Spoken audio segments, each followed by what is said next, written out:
Good morning, all. Ira Epstein with your Friday morning flash video, and this is November 10th, 2023. The time right now, 8:15 a.m., and I'm back. Had a great trip, feel refreshed. Those little trips are wonderful. I don't know if you've ever done them, but, 3 nights anywhere, you're out. It's good. I got to do a lot of reading on the airplane, and that to me was important. Okay, yesterday, ICBC, I don't know if you know who they are. They're the world's actually largest bank. They're the largest bank in China, but by assets, the largest bank. And they're hacked. Now, I laugh about it. Who's hacking them? They think it's Russia. Okay, so this group has hacked them big time. They're having to use USBs to get around, but it impacts all kinds of markets. I mean, they're a major buyer in the Treasury markets and so on. This is a big deal, and it just shows that the big boys can get hacked. I think that's important. Speaking of all that, we're getting a little bit of a rebound from yesterday's break. Yesterday's break in Treasuries was caused by something that if you were getting my morning videos, I was not surprised. Here's what I said. I said that as you have Fed Chair Powell speaking and the European Central Bank President, in fact, Lagarde is speaking again today, and other bankers coming out, they are not going to come out and say, we have beat inflation, we're going to drop interest rates. No, they're going to come out with the opposite package. They're going to say, we're getting the right things going, but we are ready to pull the trigger instantly if inflation sticks its head up. And with that, the markets reacted. And I started laughing. I'm going, why are they reacting? That's what should have been expected. You've gone up rather dramatically. You need to get to a pause stage, and that's what you're doing.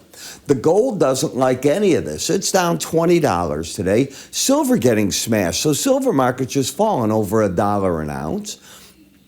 Copper market still doesn't like what it's seeing out of China's economy. Big problems there. More and more economists coming out now think that the government's going to actually expand the debt to GDP ratio, which has been running historically at 3%, to somewhere in a range of 3.5 to 3.8, and more calls are coming for 2024 to be growth well under 5%. I'm seeing some as low as 4.6% for the year, and that could even spur even more debt to the ratio. Maybe 4% gets done. The dollar's stable, so I don't know what the gold's exactly falling on there. The euro up just a little bit here. The Japanese yen, until the bank up there, the new governor understands the market's going to test him every time he does anything. And if he doesn't respond enough, they'll push to new lows until the bank does something. On the energy markets, okay, we're holding the $80 mark. And if you look at the difference of the two, I've let crude up here today. I'm taking it off. For my subscribers who have already moved to the January, you want to do that. The 17th is the last day of trades. It's time to make your move there. So as I look at the markets, not surprised, interesting move. Finally got a break in the stock market. Okay, I think it'll offer us things to look at as we come this evening and we take a look at how all the markets are doing as we do the wrap-up. Now, the Atlantic Fed President Bostic will speak at 8, which is now taking place. University of Michigan preliminary numbers are going to come out at 9 o'clock this morning. They're looking for it about where it was last month, around 63.70, which is still a good number. Top U.S. officials just announced, literally, that President Biden and President Xi will meet on November 15th in San Francisco. Janet Yellen is already meeting with a number of the different, her counterparties there right now.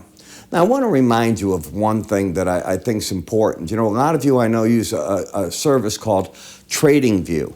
And in there, we put all our indicators. So you can get a suite. It includes my 6 indicators. So you're going to get the swing lines. You're going to be able to get those to plot out along with the different moving averages that I use. Very simple to put them in there. The Bollinger Band study.